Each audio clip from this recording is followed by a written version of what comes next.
Okay, let see fix price issue method and book bidding method. आता share विकण्याचे दोन प्रकार आहेत, दोन मेथड आहेत. बऱ्याच लोकांना माहीत नाही आहे. आता ह्या 12th सिलेबसमध्ये आपल्याला दिलेलं आहेत फिक्स प्राइस इश्यूड मेथड आणि बुक बिडिंग मेथड. हा क्वेश्चन डिफरन्स बिटवीनला सुद्धा येतो किंवा लॉंग आन्सर्समध्ये सुद्धा येतो. फॉर एक्झाम्पल 4 मार्क्ससाठी. ठीक आहे. Now try to understand fix price issued method means what. कंपनीने एक फिक्स प्राइस इश्यूड केलेली असते किंवा डिसाईड केलेली असते की हा शेअर 100 रुपयाला तर 100 रुपयाला विकला जाईल. त्याला म्हणायचं आहे फिक्स प्राइस इश्यूड मेथड.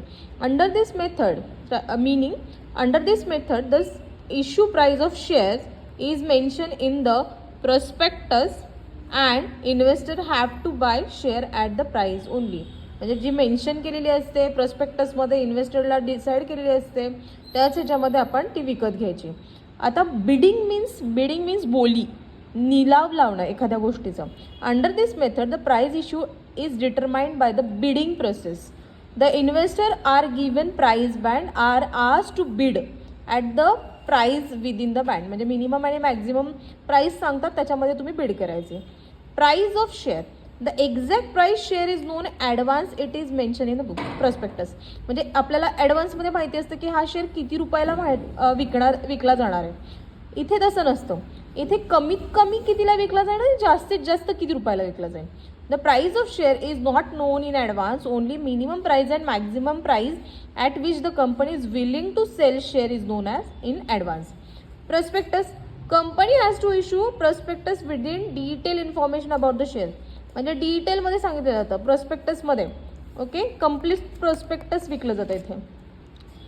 इथे कंपनी इश्यू, जी company book bidding method issue करते ती company red herring prospectus issue करते मार्केटमध्ये. It is also called as a incomplete. का इनकम्प्लीट म्हणतात, कारण त्याची एक्झॅक्ट प्राइस शेअर्सची सांगू शकत नाही म्हणून.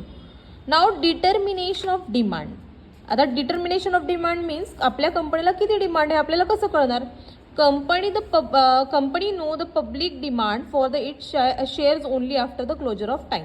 जेव्हा कंपनीचा क्लोजर टाईम होईल, शेअर्सचा विकण्याचा क्लोजर होईल त्यावेळेसच कळेल. आणि इथं company known public demand for it share every day. रोज आपण जेवढे दिवस आपण बिडिंग प्रोसेस करणार आहोत रोज आपल्याला at the end of the day आपल्याला कळणार आहे आपल्या कंपनीची डिमांड किती आहे.